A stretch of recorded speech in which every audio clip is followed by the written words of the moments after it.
Hi everyone. இன்னைக்கு வீடியோவில் mechanical technician rotating equipment ரிலேட்டடாக இருக்கக்கூடிய இன்டர்வியூ கொஸ்டின்ஸ் அண்ட் ஆன்சர்ஸ் பற்றி தான் பார்க்க போகிறோம். ஏற்கனவே நம்ம சேனலில் ஒரு வீடியோ போட்டிருக்கோம். அதில் வந்து பம்ப் ரிலேட்டடாக இருக்கக்கூடிய கொஸ்டின்ஸ் அண்ட் ஆன்சர் மட்டும் போட்டிருப்பேன். இந்த வீடியோவில் காமனாக என்னென்ன கொஸ்டின்ஸ்லாம் கேட்பாங்கன்னு சொல்லிட்டு நம்ம வந்து பார்க்கலாம். இது வரைக்கும் நான் வந்து நிறைய இன்டர்வியூஸ் அட்டன் பண்ணியிருக்கேன். ஸோ அதிலலாம் என்னென்ன கொஸ்டின்ஸ்லாம் கேட்டாங்களோ அதை வச்சு தான் அந்த வீடியோ வந்து நான் மேக் பண்ணியிருக்கேன். அதனால் ஃபுல்லாக பாருங்கள், உங்களுக்கு யூஸ்ஃபுல்லாக இருக்கும். ஒரு இன்டர்வியூ அட்டன் பண்ணும்போது ஃபர்ஸ்ட் நம்மளை பற்றி கேட்பாங்க. நம்மளை பற்றி கேட்டு முடிச்சதுக்கு அப்புறமா அவங்க கேட்கக்கூடிய ஃபர்ஸ்ட் கொஸ்டின் என்னன்னு பார்த்தீங்கன்னா, எந்தெந்த எக்யூப்மெண்ட்டில் ஒர்க் பண்ணுறீங்கன்னு கேட்பாங்க. அப்போ நீங்கள் வந்து எக்யூப்மெண்ட்ஸ் நேம்ஸ்லாம் சொல்லலாம். ஸோ இதில் முக்கியமாக நீங்கள் சொல்லும்போது என்ன கவனிக்கணும் அப்படின்னா, நீங்கள் பொதுவாக உங்களுக்கு தெரிஞ்ச எக்யூப்மெண்ட்டை பற்றி அதிகமாக சொல்லுங்கள். இப்போ உங்களுக்கு கேஸ் டர்பைன் தெரியும்னா அதை பற்றி அதிகமாக சொல்லுங்கள். இல்லை பம்ப் தெரியும் அப்படின்னா அதை பற்றி அதிகமாக சொல்லுங்கள். அதிகமாக சொல்லிவிட்டு அந்த எக்யூப்மெண்ட்டோட நேம் சொல்லுங்கள். மேனுஃபேக்சரர் நேம் இருக்கும். இப்போ எக்ஸாம்பிளுக்கு பார்த்தீங்கன்னா பம்பில் வந்து ப்ளோசவ், சுல்சர், கேஎஸ்பி, கிர்லோஸ்கர் இந்த மாதிரி நிறையா பம்ப்ஸ் இருக்குது. இதில் உங்களுக்கு தெரிஞ்ச ஒரு 2-3 நேம் சொல்லுங்கள். நீங்கள் எப்படியும் ஒர்க் பண்ணியிருப்பீங்க, ஒர்க் பண்ணும்போது பார்த்துருப்பீங்க. அப்படி பார்க்கலனா கூட பரவாயில்ல, நீங்கள் கூகுளில் அடித்து பாருங்கள். இப்போ இங்கே கூட நம்ம வந்து ப்ளோசவ், சுல்சர்லாம் மென்ஷன் பண்ணியிருக்கோம். ஸோ இந்த மாதிரி எல்லாருக்கும் தெரிஞ்ச மாதிரி ஒரு பிராண்டை சொல்லுங்கள். அதே மாதிரி கம்ப்ரெசருக்கும் நம்ம வந்து ஏரியல், ஹவுடன், ட்ரெஸரண்ட் இந்த மாதிரி நிறையா இருக்குது. டர்பைனுக்கும் ஜிஇ, சிமெண்ட்ஸ், மேன் இந்த மாதிரி நிறையா இருக்குது. அதே மாதிரி நீங்கள் சைட்டில் ஒர்க் பண்ணும்போதும் அந்த மேனுஃபேக்சரர் நேம் அப்புறம் அதோட மாடல் வந்து தெரிஞ்சு வச்சுக்கோங்க. இது ரொம்ப உங்களுக்கு இன்டர்வியூஸில் வந்து யூஸ்ஃபுல்லாக இருக்கும்.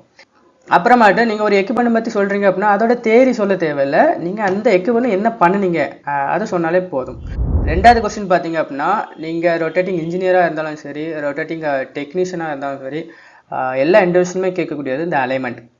இந்த அலைன்மெண்ட்டில் வந்து 3 டைப் அலைன்மெண்ட் இருக்குது. ஒன்று வந்து ரிவர்ஸ் டயல் இண்டிகேட்டர் மெத்தடு, இன்னொன்று வந்து rim and face dial indicator method, third வந்து லேசர் அலைன்மெண்ட். நிறைய பேருக்கு இந்த 3மே தெரியும், சில பேருக்கு இந்த 3மே தெரியாமல் கூட இருக்கலாம். ஆனால் என்னோட அட்வைஸ் என்ன அப்படின்னா, இந்த 3ல் ஏதாவது ஒன்று வந்து கண்டிப்பாக படிச்சு வைங்க. அந்த ஒன்றில் வந்து இந்த லேசர் அலைன்மெண்ட் தான் ஈஸி. இப்போ நிறைய இடங்கள்ல இந்த லேசர் தான் பண்ணுறாங்க. ஸோ அதே மாதிரி இந்த லேசர் அலைன்மெண்ட் அதை பற்றி சொல்லும்போது நீங்கள் வந்து அந்த அலைன்மெண்ட் கிட்டோட நேமே சொல்லுங்கள். இப்போ பார்த்தீங்க அப்படின்னா எஸ்கேஎஃப்ல இருக்குது, அப்புறம் ஃபிக்சர் லேசரில் இருக்குது. எஸ்கேஎஃப்ல TK71, அப்புறம் TK51 இந்த மாதிரி மாடல் இருக்குது. ஸோ நீங்கள் வந்து இந்த லேசர் அலைன்மெண்ட் கிட் நேமெல்லாம் சொல்லும்போது உங்களுக்கு தெரியும், ஓகே இந்த பிராண்ட்லாம் அவங்க யூஸ் பண்ணியிருக்காங்க அப்படின்னு. லேசர் அலைன்மெண்ட்டை பற்றி கண்டிப்பாக தெரிஞ்சு வச்சுக்கோங்க. இதோட வீடியோஸ் வந்து நம்ம சேனலில் போட்டிருக்கோம், செக் பண்ணி பாருங்கள். சில நேரங்களில் வந்து இந்த அலைன்மெண்ட்டை பற்றி எக்ஸ்பிளைன் பண்ண சொல்லுவாங்க. இந்த 3ல் எந்த அலைன்மெண்ட்டை பற்றி கேட்டாலும் நீங்கள் அதில் எடுக்கக்கூடிய மெஷர்மெண்ட்டை பற்றி கண்டிப்பாக சொல்லுங்கள். இப்போ லேசர் அலைன்மெண்ட்டை பற்றி கேட்கும்போது அதில் என்னென்ன மெஷர்மெண்ட்ஸ்லாம் எடுப்பீங்க அதை வந்து கண்டிப்பாக சொல்லுங்கள். அலைன்மெண்ட்டை பற்றி நீங்கள் எக்ஸ்பிளைன் பண்ணும்போதே 3வது கொஸ்டின் அவங்க கேட்கக்கூடியது இந்த கொஸ்டினாக தான் இருக்கும். அதோட வேல்யூ வந்து எவ்வளோக்குள்ளே இருக்கணும்னு கேட்பாங்க. 0.05 mm இருக்கணும். நெக்ஸ்ட் கொஸ்டின் வந்து what is soft foot. Soft ஃபுட்னா என்னென்னா uneven contact between machine feet and base. ஓகேங்களா? நம்ம அலைன்மெண்ட் ரிலேட்டடாக அவங்க வந்து ஒரு கொஸ்டின்ஸ் கேட்குறாங்கன்னா இந்த கொஸ்டின்ஸ் தான் அதில் கண்டிப்பாக இருக்கும். இப்போது இது வந்து மோட்டரு. இந்த மோட்டர் வந்து நமக்கு பம்பு கூட கனெக்ட் ஆகிருக்குன்னு வைங்க. நம்ம இதை தான் வந்து மூவ் பண்ணுவோம். அந்த அலைன்மெண்ட் அட்ஜஸ்ட்மெண்ட் பண்ணும்போது இதை தான் மூவ் பண்ணுவோம். ஸோ இதோட பேஸ் வந்து நமக்கு கரெக்டாக இருக்கணும். இதோட ஃபீட் வந்து இந்த பேஸ் கூட ஃபவுண்டேஷனில் வந்து கரெக்டாக இருக்கணும். ஸோ அதுதான் வந்து நம்ம சாஃப்ட் ஃபுட்டுன்னு சொல்லுவோம். இந்த சாஃப்ட் ஃபுட்டை வந்து எப்படி செக் பண்ணாலும் கேட்பாங்க சில இன்டர்வியூஸில். ஸோ அது வந்து நம்ம டயல் இண்டிகேட்டர் மெத்தட் மூலமாகவும் நம்ம செக் பண்ணலாம், அல்லது லேசர் அலைன்மெண்ட் கிட் மூலமாகவும் செக் பண்ணலாம். லேசர் அலைன்மெண்ட்டில் பார்த்தீங்க அப்படின்னா நமக்கு வந்து தனியாக ஆப்பே இருக்கும். இப்போ எஸ்கேஎஃப்லாம் எடுத்துக்கிட்டிங்க அப்படின்னா எஸ்கேஎஃப் அந்த பிராண்ட்லாம் எடுத்துக்கிட்டிங்கன்னா உள்ளே வந்து நமக்கு அலைன்மெண்ட்டுக்கும் ஆப் இருக்கும், அப்புறமா இந்த மாதிரி சாஃப்ட் ஃபுட்டு கண்டுபிடிக்கிறதுக்கும் ஆப் இருக்கும். ஸோ அதில் வந்து முக்கியமாக நம்ம பார்க்க வேண்டியது வந்து அந்த லேசர் டிரான்ஸ்மிட்டர் வந்து நமக்கு 12 o'clock பொசிஷனில் இருக்கும். 12 o'clock பொசிஷனில் வச்சுட்டு அதுக்கப்புறம் அந்த அப்ளிகேஷன் என்ன சொல்லுதோ அதை வந்து நம்ம ஃபாலோ பண்ணணும். அதை பற்றி தனியாக நான் ஒரு வீடியோ போடுறேன். ஸோ டயல் இண்டிகேட்டர் மெத்தடை வச்சு எப்படி செக் பண்ணலான்னு பார்த்தீங்கன்னா, அந்த டயல் இண்டிகேட்டரை வந்து மோட்டரோட ஃபூட்டில் வந்து செட் பண்ணணும். அந்த ஃப்ளெஞ்சர் வந்து படிய மாதிரி செட் பண்ணணும். செட் பண்ணிவிட்டு அந்த டயல் இண்டிகேட்டரை வந்து 0ல் வைக்கணும். அதுக்கப்புறமா நம்ம எந்த ஃபுட்டில் அந்த டயல் இண்டிகேட்டரை வச்சுருக்கோமோ அந்த ஃபுட்டோட போல்டை வந்து நம்ம லூஸ் பண்ணணும். சரிங்களா? லூஸ் பண்ணும்போது நமக்கு வந்து ஒரு சில ரீடிங் காட்டும். இதே மாதிரி நமக்கு 4 ஃபுட்லேயுமே பண்ணணும். ஸோ அந்த டைமில் வந்து நமக்கு தெரியும் எங்கே வந்து அதிகமாக இருக்குது, எங்கே கம்மியாக இருக்குன்னு. இப்போ நம்ம வந்து சாஃப்ட் ஃபுட் இருக்கா இல்லையான்னு கண்டுபிடிச்சிட்டோம். இப்போ சாஃப்ட் ஃபுட் இருந்துன்னா என்ன பண்ணணும் அப்படின்னா, அந்த ஃபவுண்டேஷனில் இருக்கக்கூடிய, அதாவது அந்த பேஸில் இருக்கக்கூடிய டஸ்ட் எல்லாத்தையுமே வந்து க்ளீன் பண்ணணும். அதுக்கப்புறமா அந்த சிம்மை வந்து செக் பண்ணணும். இந்த சிம் வந்து என்ன ஆகும் அப்படின்னா, சில நேரங்களில் நம்ம ரொம்ப தின்னாக வைக்கும்போது அது வந்து பெண்ட் ஆயிரும் ஒரு மாதிரி உள்ள வந்து நசுங்கி போய் இருக்கும். ஸோ அதை வந்து நம்ம ரிமூவ் பண்ணிவிட்டு புது சிம் வந்து போடலாம். அதுக்கப்புறமா இந்த சிம்மோட நம்பரை வந்து கம்மி பண்ணணும். எப்போவுமே வந்து நம்ம மினிமமாக 3 to 4 தான் வைக்கணும். 3 வச்சாலே ஓகே தான், 3 to 4 வைக்கணும். சாஃப்ட்வேரை கரெக்ட் பண்ணதுக்கப்புறமா அகைன் ஒருக்கா வந்து நம்ம செக் பண்ணணும். இந்த கொஸ்டினும் நிறைய இன்டர்வியூஸில் வந்து இருக்கும். மேக்ஸிமம் எத்தனை சிம்ஸ் வந்து நம்ம வைக்கலாம் அப்படின்னு சொல்லிட்டு நம்ம ஏற்கனவே பார்த்த மாதிரி மேக்ஸிமம் 3லேருந்து 4 வரைக்கும் தான் வைக்கணும். மேக்ஸிமம் 3 வச்சாலே ஓகே தான். அப்புறம் மினிமம் பார்த்தீங்க அப்படின்னா ஒரு சிம் நம்ம வைக்கிறோம் அப்படின்னா அதோட மினிமம் திக்னஸ் எவ்வளோ இருக்கணும் அப்படின்னா 0.05 mm இருக்கணும். அதுக்கு கீழே இருக்கக்கூடிய சிம் வந்து வைக்கக்கூடாது. அதுக்கு கீழே இருக்கக்கூடிய சிம் வச்சோம் அப்படின்னா அது பெண்ட் ஆயிரும், இல்லைன்னா அந்த மாதிரி நசுங்கிரும், ஒரு மாதிரி ஆயிரும். ஸோ அதெல்லாம் வைக்கக்கூடாது. 0.05 mm வந்து மினிமம் இருக்கணும். நம்பர் ஆஃப் சிம்மை வந்து கூட்டாதுங்க. சிம்மோட திக்னஸை கூட்டும் போதே நமக்கு வந்து நல்லா மேலே வரைக்கும் வந்துடும். அதனால திக்னஸாக கூட்டுங்க. நெக்ஸ்ட் வந்து டைப்ஸ் ஆஃப் பேரிங் பார்க்கும்போது நிறைய பேரிங் டைப் இருக்கும். ஸோ எல்லாமே நீங்கள் வந்து மனப்பாடம் பண்ணுவீங்களான்னு தெரியாது. இப்போ இதில் வந்து நமக்கு 7 இருக்குது. இந்த பால் பேரிங் டைப்லேயே நமக்கு வந்து 7 இருக்குது. இது எல்லாமே வந்து நம்ம கரெக்டாக சொல்ல முடியாது. அதனால நீங்கள் சிம்பிளாக படிச்சு வைங்க. இப்போது ஆன்டி ஃப்ரிக்ஷன் பேரிங் பார்த்தீங்க அப்படின்னா அது வந்து அந்த ரோலிங் எலமெண்ட்ஸ் இருக்கும். இந்த பால் பேரிங் டைப் எல்லாமே ஆன்டி ஃப்ரிக்ஷன் பேரிங். அதுக்கப்புறமும் ஃப்ரிக்ஷன் பேரிங் அல்லது ஹைட்ரோடைனாமிக் பேரிங் சொல்லுவோம். இது எல்லாமே ஜேர்னல் பேரிங், அப்புறம் tilting pad journal bearing, thrust bearing இதில் வரும். இப்போ இந்த ஆன்டி ஃப்ரிக்ஷன் இந்த பால் டைப் பேரிங் எல்லாமே நம்ம எதில் யூஸ் பண்ணணும்னு பார்த்தீங்கன்னா பம்பில் தான் யூஸ் பண்ணுவோம். பம்பு, ஃபேனு இந்த மாதிரி சின்ன சின்ன எக்யூப்மெண்ட்டில் யூஸ் பண்ணுவோம். இந்த ஃப்ரிக்ஷன் பேரிங் அல்லது ஹைட்ரோடைனாமிக் பேரிங் வந்து நம்ம எதில் யூஸ் பண்ணோம்னா பெரிய எக்யூப்மெண்ட்டில் யூஸ் பண்ணுவோம். மல்டி ஸ்டேஜ் பம்பு, அப்புறம் மல்டி ஸ்டேஜ் சென்ட்ரிஃபிகல் கம்ப்ரஸரு, அப்புறமா கேஸ் டர்பைன் இந்த மாதிரி ஏரியாக்களில் யூஸ் பண்ணுவோம். நீங்கள் ஈஸியாக ஆன்சர் எப்படி பண்ணலான்னு பார்த்தீங்கன்னா ஆன்டி ஃப்ரிக்ஷன் பேரிங் வந்து ரோலிங் எலமெண்ட்ஸ் இருக்கக்கூடிய பேரிங், இந்த பால் பேரிங் டைப்ஸாக வரும். அது வந்து நமக்கு நார்மலாக பம்பு, அப்புறம் ஃபேனு, இந்த ஃப்ளோவர்லாம் யூஸ் பண்ணுவோம். அதாவது லோ கெப்பாசிட்டி எக்யூப்மெண்ட்ஸ்லாம் யூஸ் பண்ணுவோம். இந்த ஃப்ரிக்ஷன் பேரிங்கிறது நம்ம ஹைட்ரோடைனாமிக் பேரிங் சொல்லுவோம். இதை வந்து நம்ம ஹை ஸ்பீட் அல்லது ஹெவி லோட் மிஷின்ஸில் வந்து நம்ம யூஸ் பண்ணுவோம். எக்ஸாம்பிளுக்கு பார்த்திங்க அப்படின்னா சென்ட்ரிஃபிகல் கம்ப்ரஸர், அப்புறம் கேஸ் டர்பைன் இந்த மாதிரி நீங்கள் சொன்னாலே போதும். இது எல்லாத்தையுமே வந்து படித்து மனப்பாடம் பண்ணணும் தேவையில்லை. ஸோ இதில் முக்கியமாக பார்த்தீங்க அப்படின்னா இந்த ஆங்குலர் கான்டாக்ட் பால் பேரிங் வந்து பம்பில் அதிகமாக யூஸ் பண்ணுவாங்க. இந்த ஜேர்னல் பேரிங் வந்து நமக்கு ரெசிப்ரோகேட்டிங் கம்ப்ரஸர், ரெசிப்ரோகேட்டிங் பம்பில் வந்து அதிகமாக யூஸ் பண்ணுவாங்க. இந்த த்ரெஸ்ட் பேரிங் வந்து நமக்கு மல்டிஸ்டேஜ் சென்ட்ரிஃபிகல் கம்ப்ரஸரில் அதிகமாக யூஸ் பண்ணுவாங்க. இந்த டில்ட்டிங் பேட் ஜேர்னல் பேரிங்கும் வந்து நமக்கு மல்டிஸ்டேஜ் சென்ட்ரிஃபிகல் கம்ப்ரஸர், அப்புறம் கேஸ் டர்பைன்லையும் வந்து அதிகமாக யூஸ் பண்ணுவாங்க. ஒரு மெக்கானிக்கல் டெக்னீஷியன் இன்டர்வியூஸில் வந்து மெயின்டெனன்ஸ் பற்றி கேட்பாங்க, ஓவர்ஹாலிங் பற்றி கேட்பாங்க, ட்ரபிள் ஷூட்டிங் பற்றி கேட்பாங்க. அதனால தான் இந்த வீடியோவில் வந்து நான் எல்லாத்தையும் பற்றியும் கொஸ்டின்ஸ் வச்சுருக்கேன். இது வரைக்கும் நான் அட்டன் பண்ணும்போது அவங்க என்னெல்லாம் கேட்டாங்களோ அதை பேஸ் பண்ணி தான் வச்சுருக்கேன். ஸோ முக்கியமாக வந்து இந்த பேரிங்கை எப்படி கலத்துவீங்க, எப்படி மாட்டுவீங்க அப்படின்னு கேட்பாங்க. ஸோ இது வந்து ஒரு பம்பில் வந்து நம்ம எப்படி மாட்டுவோம், எப்படி கலத்துவோம்னு நீங்கள் சொன்னாலே போதும். அவங்க ஸ்பெசிஃபிக்காக ஏதாவது எக்யூப்மெண்ட் பேரை சொல்லி கேட்டால் ஓகே அது ரிலேட்டடாக நீங்கள் வந்து எக்ஸ்பிளைன் பண்ணலாம். நான் பொதுவாகவே பேரிங்கை எப்படி மாட்டுவீங்க, கலத்துவீங்கன்னு கேட்டாங்க. உங்களுக்கு இருக்கக்கூடிய ஈஸி பார்த்தீங்க அப்படின்னா இந்த பம்பில் நம்ம வந்து பேரிங்கை மாட்டுறதும் கலட்டுறது தான். அதாவது பம்பில் வந்து நமக்கு பால் டைப் பேரிங் தான் இருக்கும். நம்ம ஏற்கனவே டைப் ஆஃப் பேரிங் பார்த்துட்டோம். ஸோ பால் டைப் பேரிங்னா உங்களுக்கு என்னன்னு தெரியும்.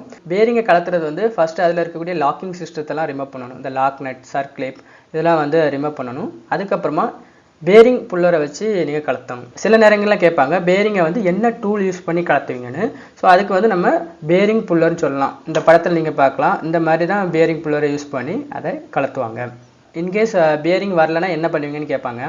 நம்ம வந்து அந்த பேரிங்கை வந்து ஹீட் பண்ணணும். ஷாஃப்டை ஹீட் பண்ணக்கூடாது, பேரிங்கை மட்டும் ஹீட் பண்ணணும். அதை வந்து 80 டிகிரிலேருந்து 100 டிகிரி செல்சியஸ் வரைக்கும் தான் ஹீட் பண்ணணும். அதுக்கு மேலே ஹீட் பண்ண முடியாது. அதுலேயும் முக்கியமாக 120 டிகிரி செல்சியஸ்க்கும் மேலே வந்து எந்த பேரிங்குமே ஹீட் பண்ணக்கூடாது. அதுக்கு உள்ளே தான் நம்ம வந்து ஹீட் பண்ணணும். ஹீட் பண்ணிவிட்டு உடனே நம்ம வந்து ரிமூவ் பண்ணி எடுத்துடலாம். ஸோ என்ன பண்ணுறோம்னா ஃபஸ்ட்டு வந்து லாக்கிங் சிஸ்டத்தை ரிமூவ் பண்ணுறோம். ஹைட்ராலிக் புல்லர் வச்சு நம்ம வந்து ரிமூவ் பண்ணுறோம். இன்கேஸ் ஹைட்ராலிக் புல்லர் வச்சு யூஸ் பண்ணி அது வரல அப்படின்னா நம்ம ஹீட் பண்ணி பேரிங்கை வந்து எடுக்கிறோம். நார்மலாகவே நம்ம வந்து ஹைட்ராலிக் புல்லர் போட்டுட்டு ரப்பர் ஹேமர் வச்சு லைட்டாக தட்டினாலே பேரிங் வந்து வந்துடும். சில அப்ளிகேஷன்ஸில் வந்து வராது. அதுக்கு தான் இந்த மெத்தடை வந்து யூஸ் பண்ணணும். அதே மாதிரி பேரிங்கை வந்து எப்படி ஃபிக்ஸ் பண்ணணும் அப்படின்னா நார்மலாக பேரிங்கை எடுத்துகிட்டு க்ரீஸ் போட்டு நம்ம வந்து ஃபிக்ஸ் பண்ணணும். மோஸ்ட்லி போயிடும். ஒருவேளை போகலை அப்படின்னா அதுக்கு வந்து பேரிங் ஹீட்டர் இருக்கும். பேரிங் ஹீட்டரை வச்சு அதை வந்து நம்ம ஹீட் பண்ணணும். இதான் வந்து பேரிங் ஹீட்டரு. இதை வச்சு நம்ம வந்து ஹீட் பண்ணிவிட்டு ரெண்டாவது அதை எடுத்து அப்படியே போட்டுடணும். ஹீட் பண்ணும்போது 120 டிகிரி செல்சியஸுக்கு மேலே வந்து போகக்கூடாது. இது ரொம்ப முக்கியமான ஒன்று. நம்ம வந்து ஒரு பால் டைப் பேரிங்கை வந்து எப்படி ரிமூவ் பண்ணணும்னு சொல்லிட்டு பார்த்துட்டோம். இதில் வந்து ஒரு ஜேனல் டைப் பேரிங் ஒரு ரெசிப்ரோகேட்டிங் கம்ப்ரஸரில் அல்லது ரெசிப்ரோகேட்டிங் பம்பில் வந்து எப்படி ரிமூவ் பண்ணுவாங்கன்னு கேட்டால் இந்த மாதிரி நீங்கள் வந்து ஆன்சர் பண்ணுங்கள். ஃபஸ்ட்டு வந்து நம்ம வந்து கிராங்க் ஷாஃப்ட்டுக்கு வந்து சப்போர்ட் வைக்கணும். ஏன்னா கிராங்க் ஷாஃப்ட்டில் வந்து பேரிங்கை கழட்டும் போது அந்த கிராங்க் ஷாஃப்ட் வந்து நமக்கு கீழே போக வாய்ப்பு இருக்குது. அதனால் அந்த கிராங்க் ஷாஃப்ட்டுக்கு சப்போர்ட் வைக்கணும்.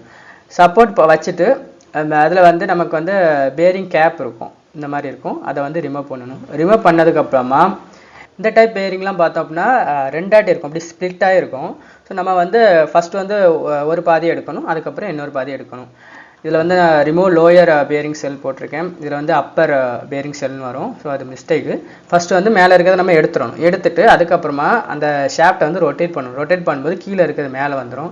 அதையும் வந்து நம்ம எடுத்துடலாம். ஸோ இந்த மாதிரி ஜேனல் பேரிங்கை வந்து இப்படி தான் ரிமூவ் பண்ணணும். நெக்ஸ்ட் கொஸ்டின் பார்த்தீங்க அப்படின்னா, நீங்கள் பேரிங்கை கலத்துனதுக்கப்புறம் அது என்ன டைப்புன்னு எப்படி கண்டுபிடிப்பீங்க அப்படின்னு கேட்பாங்க. ஸோ அதுக்கு வந்து எப்படி ஆன்சர் பண்ணலான்னு பார்த்தீங்க அப்படின்னா, அந்த பேரிங் இருக்குல்ல அதுக்கு மேலே வந்து நம்பர் கொடுத்துருப்பாங்க, நம்ம அதை சொல்லலாம். சொன்னதுக்கப்புறமா சில நேரங்களில் கேட்கலாம், இதோட போர் டயா வந்து எப்படி கண்டுபிடிப்பீங்க அப்படின்னு சொல்லி கேட்கலாம். ஸோ போர் டயா கண்டுபிடிக்கிறது எப்படின்னா, இப்போ இதான் நமக்கு வந்து நம்பரு. இந்த நம்பரில் 1 2 3 மூணாவது இருக்கக்கூடிய 2 டிஜிட்டுமே நமக்கு வந்து போர் டயா. நமக்கு 1 இருந்ததுன்னா 12 mm, 2 இருந்ததுன்னா 15 mm, இந்த மாதிரி. 4க்கு மேலே இருந்ததுன்னா நம்ம போர் சைஸ் இந்த கோடு போட்டுட்டு, இதில் என்ன கோடு கொடுத்துருக்காங்களோ அதை போட்டுட்டு அதை வந்து 5ஆல் மல்டிப்ளை பண்ணோம் அப்படின்னா நமக்கு வந்து அந்த நம்பர்ஸ் வந்து கிடச்சிரும். இதான் வந்து போர் டயா. முன்னாடி நான் ஒரு இன்டர்வியூ அட்டன் பண்ணேன், அதில் வந்து இந்த கொஸ்டின் கேட்டாங்க, போர் டயா வந்து எப்படி கண்டுபிடிப்பீங்கன்னு கேட்டாங்க. ஸோ அதுக்காக தான் இந்த கொஸ்டின்ஸ் வந்து வச்சுருக்கேன். ஸோ ஃபஸ்ட்டு டிஜிட் பார்த்தீங்க அப்படின்னா நமக்கு வந்து அது என்ன டைப் ஆஃப் பால் பேரிங் அப்படின்னு சொல்லிட்டு நமக்கு வந்து காமிக்கும். மீதியெல்லாம் இதில் இருக்குது, நீங்கள் ஒரு ஸ்க்ரீன்ஷாட் எடுத்து வச்சு பார்த்துக்கோங்க. 10வது கொஸ்டின் பார்த்தீங்க அப்படின்னா, type of mechanical seal. So என்னென்ன டைப் மெக்கானிக்கல் சீல்ஸில் இருக்குதுன்னு கேட்பாங்க. ஸோ நம்ம மெக்கானிக்கல் சீல் பற்றி ஒரு வீடியோவே போட்டிருக்கோம், அதோட லிங்க் வந்து கீழே கொடுக்குறேன், செக் பண்ணி பாருங்கள். இல்லைனா நம்ம சேனலில் ப்ளேலிஸ்ட்டில் போயிட்டு மெக்கானிக்கல் சீல்னு அடித்தாலே போதும், அதில் வந்து சில வீடியோக்கள் வரும். அதில் வந்து அதோட டைப்பை வந்து கிளியராக நான் மென்ஷன் பண்ணியிருக்கேன். ஸோ அதெல்லாம் எனக்கு ஞாபகம் இல்லை, ஒரு இன்டர்வியூ அட்டன் பண்ணும்போது நான் ஈஸியாக வந்து மைண்டில் வச்சுக்கணும், ஈஸியாக சொல்லணும் அப்படின்னா நான் எப்போவுமே எப்படி சொல்லுவேன்னு பார்த்தீங்க அப்படின்னா, சிங்கிள் மெக்கானிக்கல் சீல் அப்புறம் டபுள் மெக்கானிக்கல் சீல், இந்த 2 டைப்பை தான் சொல்லுவேன், அதுக்கு மேலே எதையுமே சொல்ல மாட்டேன். ஸோ சிங்கிள் மெக்கானிக்கல் சீலில் பார்த்தீங்க அப்படின்னா நமக்கு வந்து ஒரு ரொட்டேட்டிங் பேஸ் ஒரு ஸ்டேஷ்னரி பேஸ் இருக்கும். அதே மாதிரி நமக்கு டபுள் மெக்கானிக்கல் சீலில் வந்து 2 ரொட்டேட்டிங் ஃபேஸ் 2 ஸ்டேஷ்னரி ஃபேஸ் இருக்கும். அதுக்கப்புறம் அதுக்கு மேலே அதை பற்றி கேட்டால் மட்டும்தான் நான் வந்து அதை வந்து எக்ஸ்பிளைன் பண்ணுவேன். மற்றபடி சிங்கிள் சீல் டபுள் சீல் இந்த 2மே வந்து சொல்லிடுவேன். ஸோ இந்த 2டைம் நம்ம சொன்னாலே மேக்ஸிமம் வந்து போதும். அதுக்கப்புறம் வந்து சில நேரம் அதோட பார்ட்ஸ் கேட்பாங்க. ஸோ அதுதான் next question. So single mechanical சீலில் பார்த்தீங்க அப்படின்னா ஒரு ரோட்டரி ஃபேஸும் ஒரு ஸ்டேஷ்னரி ஃபேஸும் இருக்கும். இதே நமக்கு டபுள் மெக்கானிக்கல் சீலில் 2 ரோட்டரி ஃபேஸ் 2 ஸ்டேஷ்னரி ஃபேஸ் இருக்கும். அதே மாதிரி அதில் வந்து அரேஞ்ச்மெண்ட் வந்து டிஃப்ரெண்ட்டாக இருக்கும். பேக் டு பேக் அரேஞ்ச்மெண்ட், அப்புறம் tandem arrangement, face to face arrangement, இந்த மாதிரி இருக்கும். இதான் வந்து நமக்கு பிரைமரி சீல்னு சொல்லுவோம். பிரைமரி சீல்னு சொல்கிறது இந்த ரோட்டரி ஃபேஸ் அப்புறம் ஸ்டேஷ்னரி ஃபேஸ், இதுதான் வந்து நமக்கு பிரைமரி சீல். அதுக்கப்புறம் செகண்டரி சீல்னு சொல்கிறது வந்து இந்த ஓரிங்கு அப்புறம் இந்த கேஸ்கட்ஸ்லாம் வரல, அதுதான் வந்து செகண்டரி சீல்னு சொல்லுவாங்க. காமனாக வந்து இந்த மாதிரி தான் பார்ட்ஸ் இருக்கும், ரோட்டரி ஃபேஸு, ஸ்டேஷ்னரி ஃபேஸு, அதுக்கப்புறம் ஸ்ப்ரிங்கு அல்லது பெல்லோ. நமக்கு வந்து நான் புஷர் பார்த்தீங்கன்னா பெல்லோ இருக்கும், புஷர்னு பார்த்தீங்க அப்படின்னா ஸ்ப்ரிங் இருக்கும், ஓரிங் பார்த்தீங்க அப்படின்னா FKM மெட்டீரியலில் இருக்கும். அப்புறமா செகண்டரி சீலில் வந்து ஓரிங் இருக்கும், அதுக்கப்புறம் ட்ரைவ் காலர் இருக்கும், அப்புறம் கிளான் பிளேட் இருக்கும். ஓகேங்களா, இவ்வளோ தான் வந்து மெக்கானிக்கல் சீலோட பார்ட்ஸ். மெக்கானிக்கல் இன்ஜினியர் ஜாபுக்கு அட்டன் பண்ணுறீங்க அப்படின்னா இதோட மெட்டீரியல் டீட்டெயிலாம் கேட்பாங்க. ரோட்டரி ஃபேஸ் அப்புறம் ஸ்டேஷ்னரி ஃபேஸ் மெட்டீரியல் டீட்டெயிலாம் கேட்பாங்க. ஓகேங்களா, ஸோ அந்த டைமில் அந்த மெட்டீரியல் டீட்டெயில் எல்லாமே படிச்சு வைங்க.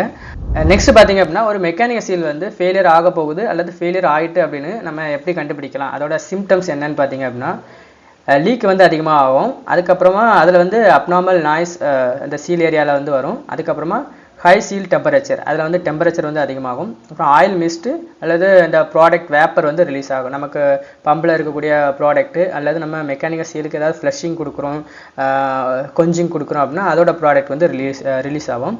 சீல் ப்ளஸ் லைன் வந்து கிளாக்ட் ஆகும். அதுக்கப்புறம் wear marks on seal face, seal ஃபேஸில் வந்து நமக்கு சில கோடு இந்த மாதிரி டேமேஜஸ் வந்து நமக்கு தெரியும். சில நேரங்களில் அந்த மெக்கானிக்கல் சீல் வந்து எதனால் ஃபெயிலியர் ஆகுது அப்படின்னு கேட்பாங்க. ட்ரே ரன்னிங் ஆனாலும் ஃபெயிலியர் ஆகும், ஏன்னா அந்த சீல் ஃபேஸ்க்கு வந்து அந்த லிக்விட் வந்து போகாது. அப்புறம் மிஸ் அலைன்மெண்ட், நமக்கு பம்பில் மிஸ் அலைன்மெண்ட் இருந்தாலும் அந்த மெக்கானிக்கல் சீல் வந்து ஃபெயிலியர் ஆகும். அதுக்கப்புறம் vibration from pump or motor, vibration இருந்தாலும் நமக்கு இந்த மெக்கானிக்கல் சீல் வந்து ஃபெயிலியர் ஆகும். அதுக்கப்புறமா டேட்டி ஃப்ளூயிட் ஆர் சாலிட், நம்ம வந்து இப்போது ஃப்ளஷிங்கில் யூஸ் பண்ணுற ஃப்ளஷிங் அல்லது கொஞ்சம் லைன் யூஸ் பண்ணும்போது அதுலேயும் வந்து டேர்ட்டி இருந்து ஏதாவது பார்ட்டிகல்ஸ் இருந்தாலும் நமக்கு மெக்கானிக்கல் சீல் வந்து ஃபெயிலியர் ஆகும். அப்புறம் இன்கரெக்ட் இன்ஸ்டாலேஷன், அப்புறம் இம்ப்ராப்பர் ஃப்ளஷ் பிளான். நம்ம ஃப்ளஷிங் பிளான் வந்து ப்ராப்பராக இல்லைனா கூட நமக்கு வந்து மெக்கானிக்கல் சீல் வந்து சீக்கிரமாக வந்து ஃபெயிலியர் ஆகும். நெக்ஸ்ட் கொஸ்டின் வந்து what is ABA plan 53. So நிறைய இன்டர்வியூஸில் வந்து இந்த சீல் பிளான் பற்றியும் வந்து நமக்கு வந்து கேட்பாங்க. அதுலேயும் முக்கியமாக இந்த 53 பற்றி கேட்பாங்க அல்லது 52 பற்றி கேட்பாங்க. ஸோ இந்த 53ல பார்த்தீங்க அப்படின்னா நமக்கு வந்து 3 இருக்குது. ஒன்று வந்து 53A, 53B, 53C. ஸோ இதோட வீடியோ வந்து நம்ம சேனலில் போட்டிருக்கோம். இப்போ ரீசெண்டாக தான் போட்டோம், செக் பண்ணி பாருங்கள். ஸோ இது எதுக்காக யூஸ் பண்ணணும்னு பார்த்தீங்கன்னா இந்த பிளான் வந்து எங்கே வந்து நமக்கு பேரியர் ஃப்ளூயிட் தேவையோ அங்கே வந்து யூஸ் பண்ணுவோம். ஸோ இந்த பேரியர் ஃப்ளூயிட்னா என்னென்னா சீல் சேம்பர் ப்ரெஷரோட இந்த பேரியர் ஃப்ளூயிடோட ப்ரெஷர் வந்து அதிகமாக இருக்கும். அதுதான் வந்து பேரியர் ஃப்ளூயிட்னு சொல்லுவோம். இது வந்து இந்த டாக்ஸிக் அப்புறம் ஹசார்டஸ் அப்ளிகேஷன்ஸில் வந்து இது யூஸ் பண்ணுவோம். அடுத்தது அதே மாதிரி இன்னொரு கொஸ்டின்ஸ் வந்து ஏபிஏ பிளான் 52. நான் ஏற்கனவே சொன்ன மாதிரி இந்த ஏபிஏ பிளான் 52 அப்புறம் 53 வந்து ரொம்ப முக்கியமான பிளான் நம்ம மெக்கானிக்கல் சீலில். ஸோ அதனால இதே வந்து கேட்க வாய்ப்பு இருக்குது. ஸோ இதோட ஃபுல் வீடியோ நம்ம சேனலில் போட்டிருக்கோம், செக் பண்ணி பாருங்கள். இந்த வீடியோவில் நான் மென்ஷன் பண்ணியிருக்க எல்லாமே நான் இன்டர்வியூஸ் அட்டன் பண்ணும்போது அவங்க கேட்ட கொஸ்டின்ஸ் தான், அதை தான் நான் வந்து மென்ஷன் பண்ணியிருக்கேன். இன்னும் நிறைய கொஸ்டின்ஸ் இருக்குது, அதை வந்து பார்ட் 3ல பார்க்கலாம். ஸோ உங்கள் ஃப்ரெண்ட்ஸ் யாராவது மெக்கானிக்கல் டெக்னீஷியன் ஜாபுக்கு வந்து ட்ரை பண்ணாலோ இல்லை இன்டர்வியூக்கு வந்து ப்ரிப்பேர் பண்ணாலும் இந்த வீடியோ வந்து அவங்களுக்கு ஷேர் பண்ணுங்கள், அவங்களுக்கும் வந்து யூஸ்ஃபுல்லாக இருக்கும். ஸோ இந்த மாதிரி வீடியோக்கு நம்ம சேனலை வந்து சப்ஸ்கிரைப் பண்ணுங்கள். தேங்க்ஸ் ஃபார் வாட்சிங்.